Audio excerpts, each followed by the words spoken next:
Assalamualaikum warahmatullahi wabarakatuh. Perkenalkan, nama saya Gumilang Faradik Arsya dari Universitas PGRI Adibuana Surabaya, tahun angkatan 2019. Saya dari Prodi Pendidikan Jasmani kelas D. Nomor induk mahasiswa 195900139. Hari ini saya akan menjelaskan tentang materi pembudayaan di mata kuliah cedera olahraga. Jadi ada beberapa faktor dalam menanggulangi patah tulang untuk seseorang pemain ataupun teman sendiri. Jadi faktor pertama itu faktor tertutup dan kedua itu faktor terbuka.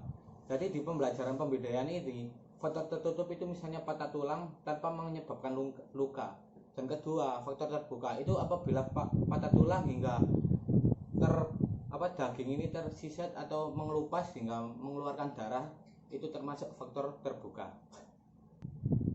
Saat kita melakukan pembedaan di salah satu faktor terbuka, maka jika ada pendarahan, kita hentikan dulu pendarahannya, dan jika ada kotoran, kita bersihkan dulu kotorannya.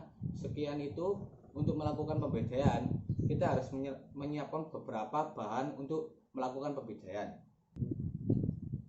Jadi yang pertama itu kita akan menyiapkan tali, setelah itu papan yang sudah kita modifikasi untuk mengatur beberapa lengan atau beberapa sentimeter tangan teman kita saat melakukan pembedaan.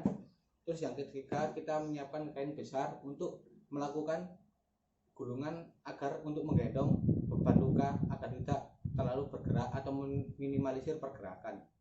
Jadi pertama-tama kita melakukan pembedaan tangan harus dilumpuhkan seperti ini. Ini kan kita membahas tentang lengan bagian bawah ya. Jadi pergelangan ini, jika misalnya pergelangan ini melakukan pendarahan atau penetrasi terhadap benturan atau lain sebagainya, kita harus membedai seperti ini. Jadi kita masukkan dulu kainnya, kita masukkan, kita angkat perlahan-lahan agar tidak terjadi pergerakan seperti ini. Terus langkah selanjutnya kita tetap memasukkan kain, kita angkat seperti ini. Yang terpenting tidak terjadi pergerakan atau meminimalisir pergerakan agar tidak terlalu parah. Setelah itu kita pakai bida yang besar untuk bagian bawah. Jadi kita angkat perlahan-lahan, kita taruh seperti ini.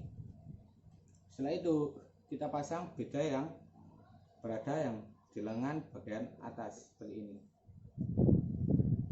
Setelah itu kita akan melakukan pengikatan.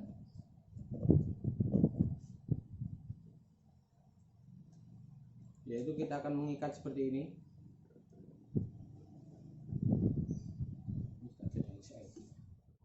Jika setelah kita ikat dan kita susun rapi untuk bagian pembedai, kita akan mengecek bagaimana suhu dari telapak atau telunjuk ini apakah merasakan dingin ataupun tidak. Karena jika kita tes, kita tekan jari telunjuk di area jari-jari, jika merasa dingin, itu berarti pengikatan bida terlalu rapat atau terlalu kencang. Jadi kita harus mengajarkan agar bagaimana peredaran darah tetap mengalir lancar dan bagaimana caranya tulang sendi itu atau ankle tidak bergerak seperti ini kurang lebihnya.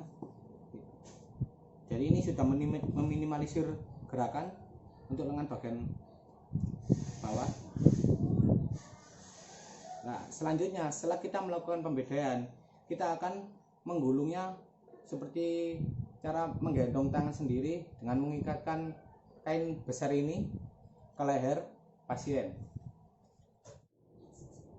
Dan agar meminimalisir gerakan hingga pasien tidak terlalu banyak bergerak, kita akan membuatkan kain besar ini sebagai penyangga agar tangan tidak terlalu gerak, dan kita mengikatkannya di bagian leher pasien. Jadi seperti ini.